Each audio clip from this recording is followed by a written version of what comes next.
99% students को ऐसा लगता है कि बोर्ड एग्जाम के अंदर टीचर्स उनकी आंसर शीट की हर एक लाइन के हर एक वर्ड को पढ़ते हैं। रेयरली ऐसा होता है कि मैं उत्तर पढ़ता हूँ। अगर आपने 6-7 पॉइंट लिखे हैं तो उसमें से एटलीस्ट 3-4 तो रेलेवेंट पॉइंट्स होने चाहिए। पूरा का पूरा सही है, 10 में 10। जबकि ये बहुत हद तक एकदम गलत है। बोर्ड एग्जाम के अंदर कॉपी चेक करने का एक प्रोसीजर होता है। कैसे नंबर देते हैं, कोई तो तरीका होगा? बोले हाँ तरीका है। एक स्टेप होता है। अगर आपने उस प्रोसीजर को समझ लिया और उसके अकॉर्डिंग अपने आंसर्स को लिखा तो आपके नंबर कटने की कोई चांस ही नहीं। सो हाय एवरीवन, मेरा नाम है Prashant, mentor of thousands of students, और आज आप सभी की सबसे बड़ी प्रॉब्लम बोर्ड एग्जाम का सलूशन लेकर आपके सामने आ चुका हूं। अगर इस वीडियो को पूरा देखते हो, गारंटी से बता देता हूं 10 से 15 नंबर बोर्ड एग्जाम के अंदर इंक्रीज होने वाले हैं।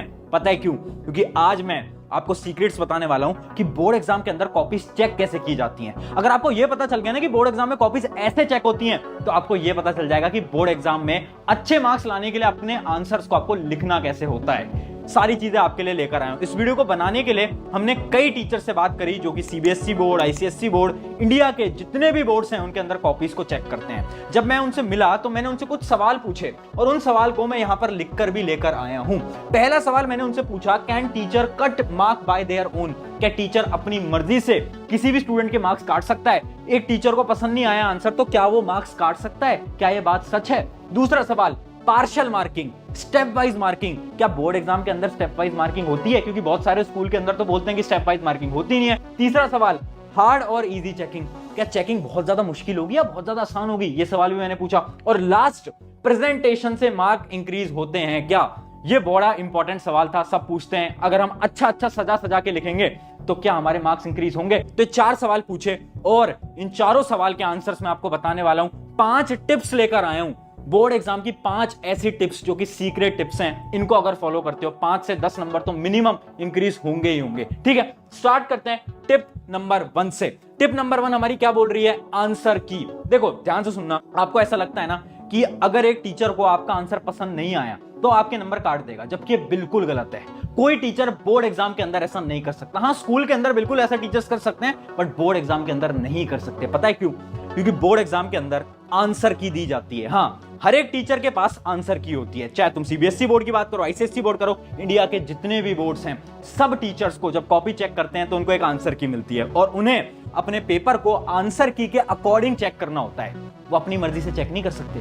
उन्हें सेट ऑफ रूल्स दिए जाते हैं कि ये रही आंसर की और इसके अकॉर्डिंग ही आपको चेक करनी है। और मैं आपको कुछ प्रूफ भी दिखा देता हूं। जैसे आंसर की है, ये सीबीएसई की आंसर की है। आप आपके जो भी बोर्ड है उसकी वेबसाइट पे आप जाओगे, वहां पर आपको आंसर की भी देखने को मिल जाएंगी। जैसे कि हमारी ये सीबीएसई की आंसर की है, ये हमारी क्लास 12 की केमिस्ट्री की आंसर की। तो आप देख सकते हो जैसे क्वेश्चन नंबर 21 का आंसर क्या होगा, 22 का क्या होगा, 23 का क्या होगा, 24 का क्या होगा, 25, ऐसे पूरा का पूरा लिख के आता है। ठीक है, एक और एग्जांपल दिखा देता हूं। ये एग्जांपल है हमारी क्लास 10 की साइंस का। तो आप देख सकते हो जैसे सेक्शन ए में एमसीक्यूज हैं, तो देखो एमसीक्यूज के भी सारे आंसर्स यहां पर लिखे हुए हैं। ए बी सी डी कौन कौन से आंसर्स होंगे। उसके अलावा सेक्शन बी के आंसर्स ये हैं और साइड में आप देखो तो मार्किंग भी दे रखी है। तो सब कुछ एक टीचर को मिलता है। ये है हमारा पहली चीज। अब बढ़ते हैं हमारा दूसरा और सबसे इंपॉर्टेंट पॉइंट, आपका सबसे बड़ा सवाल, स्टेप मार्किंग। इमेजिन करो आप मैथ का क्वेश्चन सॉल्व कर रहे थे, आधा तो आपका सही था और आधा आपका गलत, तो क्या आपके मार्क्स मिलेंगे? बहुत सारे स्कूल्स के अंदर क्या किया जाता है ना कि मार्क्स नहीं देते है ना स्टेप मार्किंग के। बट खुश हो जाओ क्योंकि बोर्ड एग्जाम के अंदर स्टेप मार्किंग होती है। स्टेप के भी नंबर आपको मिल रहे होते हैं, चाहे वो इंग्लिश हो, एसएसटी हो, मैथ हो, साइंस हो,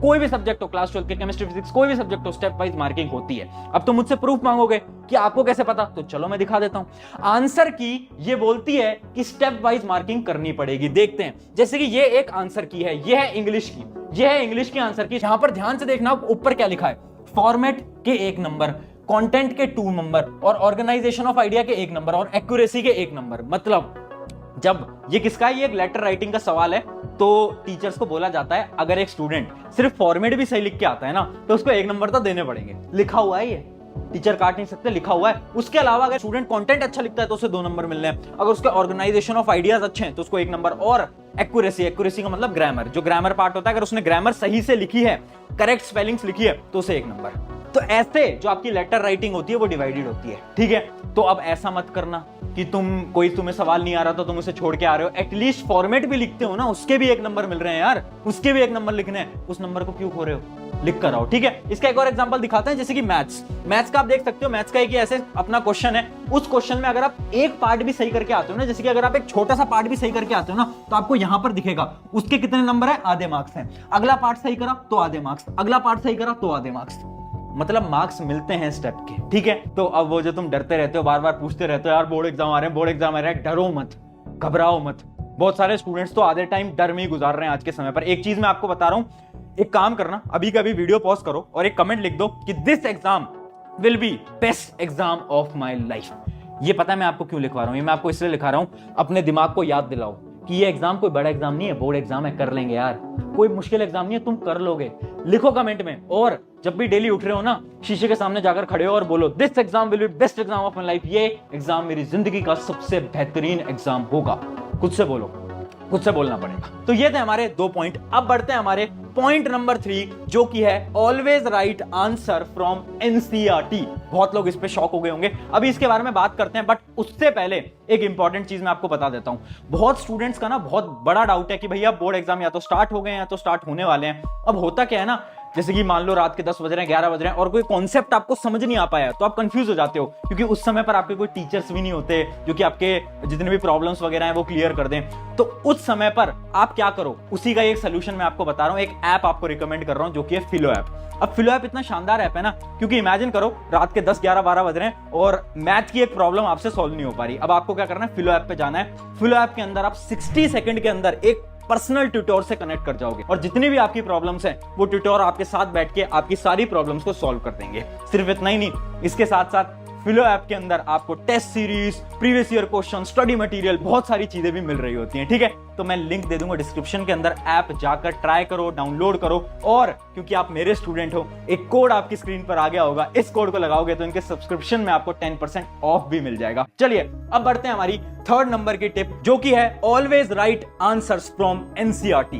तुम शॉक हो गए होगे ऐसा मैं क्यों बोल रहा हूं। देखो सिंपल सी बात है, आपको ना आंसर की को मैं दिखाता हूं, उससे आप बहुत अच्छी तरीके से समझ पाओगे। जैसे कि एक आंसर की है, ये आंसर की जाती है आपके टीचर्स के पास जो कि आपकी कॉपी को चेक करने वाले हैं। अब जैसे कि एक क्वेश्चन है एसएसटी का, हम क्लास 10 की एसएसटी का एक क्वेश्चन देख लेते हैं। क्वेश्चन है describe the role of political parties. आपको बताना है पॉलिटिकल पार्टी का रोल, और आंसर की के अंदर आपके टीचर को यहां पर 7 से 8 पॉइंट दिए गए हैं, और लास्ट में देखो क्या लिखा है, एनी 5 पॉइंट्स।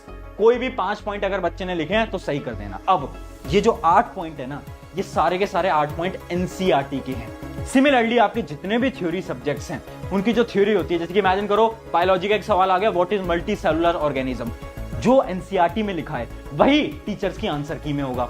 अब होता क्या है ना, कभी कभार बहुत कम ऐसे टीचर्स होते हैं, बट ऐसे टीचर्स होते हैं जो कि स्ट्रिक्ट होते हैं। अब क्या होता है ना कि वो इस आंसर की से आपकी कॉपीज को चेक करते हैं। अब इस आंसर की में आपने जो आंसर लिखा है वो नहीं है, क्योंकि आपने एनसीईआरटी से पढ़ाई नहीं करी, आपने तो कहीं और से पढ़ाई करी, आपने तो लेक्चर से पढ़ाई करी, कहीं से पढ़ाई करी है। अब होता क्या है कि आपका आंसर इस आंसर की से मैच नहीं कर पाता, और उन्हें मौका मिल जाता है आपके नंबर काटने का, और वो काट लेते हैं। तो इस वजह से मैं बोल रहा हूं एनसीईआरटी पढ़ो, एनसीईआरटी की लाइन बाय लाइन लिखने की प्रैक्टिस करो। एनसीईआरटी की जितनी भी डेफिनेशंस हैं उन्हीं डेफिनेशंस को आपको एग्जाम के अंदर लिख के आना है, क्योंकि जब आंसर की में डेफिनेशन लिख के आएगी तो टीचर के पास कोई स्कोप नहीं होना चाहिए कि तुम्हारे नंबर काट दे, क्योंकि तुमने तो आंसर एनसीईआरटी वाले लिखे हैं, तो फिर तुम्हारे नंबर कटने की कोई चांस नहीं है। एक और एग्जांपल देखते हैं, जैसे कि डायग्राम्स जो होते हैं ना, वो भी आप एनसीईआरटी वाले ही प्रैक्टिस करो, क्योंकि बहुत ऐसे भी टीचर्स होते हैं जो कि अगर तुम अपने किसी और बुक का डायग्राम बना के आ रहे हो, जैसे कि इमेजिन करो एनसीईआरटी के अंदर डायग्राम अलग है, किसी बुक के अंदर थोड़ा बहुत डायग्राम अलग होता है, तो टीचर्स वहां पर भी आपके नंबर काट सकते हैं। तो याद रखना, करना क्या है, एनसीईआरटी के जितने भी डायग्राम्स हैं वही आपको प्रैक्टिस करने, एग्जाम के अंदर वही आपको बना कर आने। ये थी हमारी टिप नंबर 3। अब बढ़ते हैं हमारी सबसे इंपॉर्टेंट जो कि है प्रेजेंटेशन। क्या प्रेजेंटेशन से मार्क्स इंक्रीज होते हैं? अब यही सवाल मैंने उन बोर्ड एग्जाम के टीचर से पूछा, तो उन्होंने बोला बिल्कुल होते हैं, और 3 फैक्टर्स होते हैं जिससे कि आप भी अपने मार्क्स को इंक्रीज कर सकते हो। पहला फैक्टर है अटेम्प्ट पेपर इन ऑर्डर, एक ऑर्डर के अंदर पेपर को अटेम्प्ट करो। अब तुम सोच रहे होगे भैया हम तो पहले सेक्शन डी कर लेते हैं, सी कर लेते हैं, बी कर लेते हैं, हम तो किसी ऑर्डर में नहीं करते। अभी समझाता हूं, देखो आप किसी भी सेक्शन को कैसे भी अटेम्प्ट करो, जैसे कि आप इमेजिन करो आप पहले अटेम्प्ट करते हो सेक्शन सी, फिर करते हो डी, फिर करते हो बी, फिर करते हो ए, है ना, इसमें कोई दिक्कत नहीं है, बट आपको क्या करना पड़ेगा कि जैसे आपने सेक्शन सी स्टार्ट करा ना, मान लो सेक्शन सी 21 क्वेश्चन से स्टार्ट हो रहा है, 21st क्वेश्चन से स्टार्ट हो रहा है। अब जो सेक्शन सी के अंदर जितने भी सवाल हैं उन सारे सवालों को एक ऑर्डर में करना, 21 फिर 22 फिर 23 ऐसे करना, है ना। ऐसे नहीं कि सेक्शन सी स्टार्ट कर दिया उसके अंदर पहले 23 कर रहे हो फिर 21 कर रहे हो फिर 27 कर रहे हो, ऐसे मत करना। ऐसे करोगे नंबर कटेंगे, टीचर्स ने साफ बोला है। चलिए, ये थी अपनी पहली प्रेजेंटेशन टिप। दूसरी क्या है, लास्ट पेज फॉर रफ। देखो, जो भी आपके न्यूमेरिकल सब्जेक्ट्स होते हैं, बहुत सारे स्टूडेंट्स क्या करते हैं, जो आपकी आंसर शीट होती है उसके राइट साइड में एक ऐसा बॉर्डर बनाते हैं और यहीं पर ही कैलकुलेशन करने लग जाते हैं, जैसे कि आपको दिख रहा होगा। अब ये जो चीज होती है ना, ये आपके पेपर को बहुत बेकार बनाती है, प्रेजेंटेशन बहुत खराब कर देती है। आपको ऐसे नहीं करना है, इस बच्चे की तरह आपको नहीं करना है। आपको क्या करना है, आपको जो लास्ट के 2 पेजेस हैं उनके ऊपर रफ हेडिंग डालनी है और वहां पर आपको जितने भी रफ काम करना है वहां करो। उस पर आप कुछ भी करो, कोई फर्क नहीं पड़ता, कोई टीचर नहीं देखता, बट ऐसे मत करना प्लीज। ऐसे करोगे ना तो बहुत इंप्रेशन बेकार जाता है। ऐसा मैं नहीं बोल रहा, ऐसा टीचर्स बोल रहे हैं कि इंप्रेशन बहुत बेकार जाता है और कहीं ना कहीं उन्हें उतना मजा नहीं आ पाता। ठीक है, आगे बढ़ते हैं। और ये हमारी प्रेजेंटेशन की लास्ट टिप, जो कि है कीवर्ड स्ट्रैटेजी। देखो, कीवर्ड स्ट्रैटेजी मैं आपको बहुत बार बता भी चुका हूं, है ना। अगर आपने वो वीडियो नहीं देखी है, how to write answers like a topper, तो उस वीडियो को देख लेना। ये जो अपनी कीवर्ड स्ट्रैटेजी होती है ना, इसके अंदर देखो आपको क्या करना होता है, मैं आपको एक बार दिखा भी देता हूं। जैसे कि एक आंसर है, ये एक टॉपर बच्चे की आंसर शीट है। अब आपको क्या करना होगा, जितने भी इंपॉर्टेंट वर्ड्स है ना आंसर्स में से, उनको मार्क करना है, उनको हाईलाइट करना है पेंसिल से। जैसे कि ये लिख रखा है इसने न्यूरोट्रांसमीटर, क्यों मार्क करा है ये इसलिए मार्क करा है ताकि जब एक एग्जामिनर इसकी कॉपी चेक कर रहा होगा ना, तो डायरेक्टली देखेगा, अच्छा इस बच्चे ने न्यूरोट्रांसमीटर लिखा हुआ है, ठीक है, मतलब इसको तो आता है आंसर। और यहीं पर ही वो टिक करेंगे और वो आगे बढ़ जाएंगे। ठीक है, वो पूरा आंसर ही नहीं पढ़ेंगे, वो लाइन टू लाइन ही नहीं पढ़ेंगे। इससे क्या फायदा होगा, अगर आपका आंसर थोड़ा बहुत गलत भी होगा तो भी नंबर बेटा पूरे मिल जाएंगे। बड़ी शानदार टेक्निक है कीवर्ड स्ट्रैटेजी। अगर इसको पूरा जानना है, how to write answers like a topper, please उसको जाकर देख लो, बहुत इंपॉर्टेंट वीडियो है। अब बढ़ रहे हैं हमारी फाइनल टिप की तरफ, और ये है उन सब बैक बेंचर्स के लिए जो कि परेशान है, जिनको लग रहा है बोर्ड एग्जाम में कुछ नहीं हो पाएगा। देखो, लास्ट टिप है, टीचर्स आपको पास करने की कोशिश करेंगे।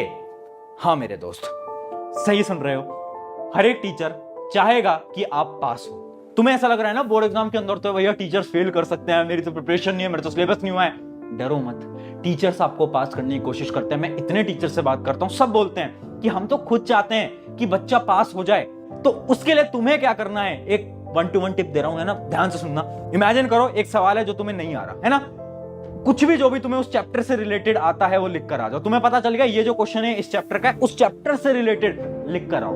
जो भी तुम्हें आता है अनाप शनाप लिखे आओ, जो भी तो उस चैप्टर से रिलेटेड आता है तुम्हें लिख कर आना पड़ेगा। उससे पता क्या होगा, इमेजिन करो आप अगर कहीं पर फेल हो रहे होगे, अगर आपके मार्क्स कम आ रहे होंगे, तो टीचर्स क्या करेंगे, आपका आंसर थोड़ा बहुत गलत भी होगा ना, तो उसके अंदर आपको 1 नंबर या फिर आपके 1.5 नंबर ऐसे कुछ मिल जाते हैं, आधे 1 नंबर मिल जाते हैं। करना क्या है, किसी भी आंसर को नहीं छोड़ना है, और यही टॉपर करते हैं। टॉपर किसी भी आंसर को नहीं छोड़ते, वो सारे आंसर को अटेम्प्ट करके आते हैं। तो ये थी हमारी 5 tips. I hope in 5 tips से आपकी मदद हुई होगी। और एक कमेंट आपको करने को बोला था, याद है क्या, this exam will be best exam of my life. उस कमेंट को फटाफट से कर दो। अगर इस वीडियो ने आपकी मदद करी है तो अपने एक दोस्त के साथ शेयर कर देना इस वीडियो को। और बस इतना बोलूंगा कि यार बोर्ड एग्जाम कोई बड़ी चीज नहीं है, और ये एग्जाम बहुत शानदार होगा, आपके बहुत अच्छे मार्क्स आएंगे, ट्रस्ट मी। मैं बहुत सारे बच्चों को हर साल देखता हूं, डरते हैं बोर्ड एग्जाम से, बट कुछ होता नहीं है, बहुत आसान एग्जाम, बहुत अच्छे मार्क्स लेकर आने वाले हो। ट्रस्ट रखो और खुद से हर रोज बोलो, this exam will be best exam of my life.